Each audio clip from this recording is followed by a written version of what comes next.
Et des avis de Burkinabés sur le phénomène de la mendicité, l'affaire portée devant les juridictions.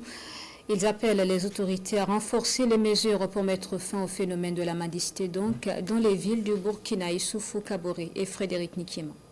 Dans la sourate 262 suivant, Dieu dit que en fait, la personne qui mérite la solidarité ou la charité, là, c'est quelqu'un qui se retient d'importuner les gens et que l'ignorant prendrait pour riche tellement il est digne.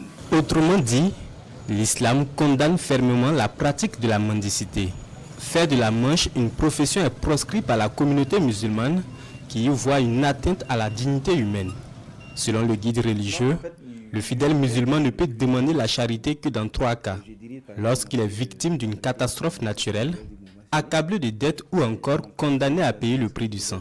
Même ceux qui sont autorisés à demander l'assistance des autres, une fois qu'il acquiert la subsistance d'un jour, il lui est interdit de demander, continuer à demander. Alors quand on voit qu'il y a des gens qui sur la base de la mendicité se tapent des châteaux, bâtissent toute une vie, et c'est pas de la nourriture ou c'est pas de la ressource licite en fait. Islamiquement, c'est une saleté que de vivre indignement de la manche ou de la demande incessante adressée aux gens tout simplement. Des propos qui interrogent alors sur le fondement et l'attitude de certains apprenants des écoles coraniques qui, armés de boîtes de conserve, sillonnent les rues pour commander. Pour l'imam Tchendrebego, ces garibous, comme on les appelle communément, ne mendient pas au nom de l'instruction religieuse. Il s'agit parfois d'une exploitation déguisée. En fait, pour avoir une autorité, pour avoir une tutelle, certains sont chez des maîtres coraniques. Pas forcément pour apprendre, mais pour avoir un tuteur, pour avoir un endroit où dormir, pour peut-être avoir un endroit où manger.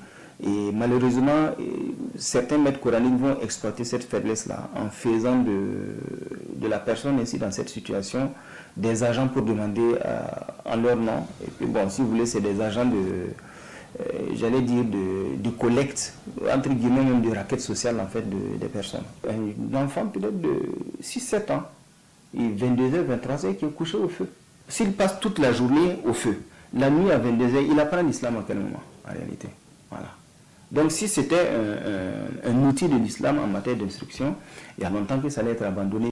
L'imam estime par ailleurs que la mendicité chez les tout-petits favorise la paresse et l'esprit de facilité.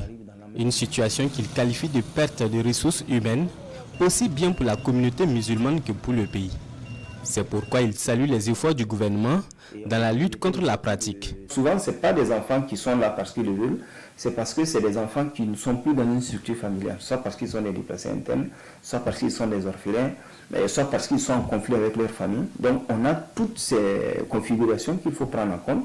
Ce n'est pas seulement que les enfants qui sont abandonnés par leurs parents entre les mains d'individus souvent sans foi ni loi qui en font ce qu'ils veulent. Maintenant, nous avons un contexte africain également qu'il ne faut pas oublier, notamment dans certaines traditions, la maman des jumeaux est amenée à mendier, il y a celui dont la femme meurt dans certaines circonstances et qui est amené à quitter chez lui et puis à vivre de la solidarité l'un des autres, etc., etc. Donc on avait, si vous voulez, des éléments de notre histoire qui ont dû fusionner avec la disposition à la solidarité des musulmans également.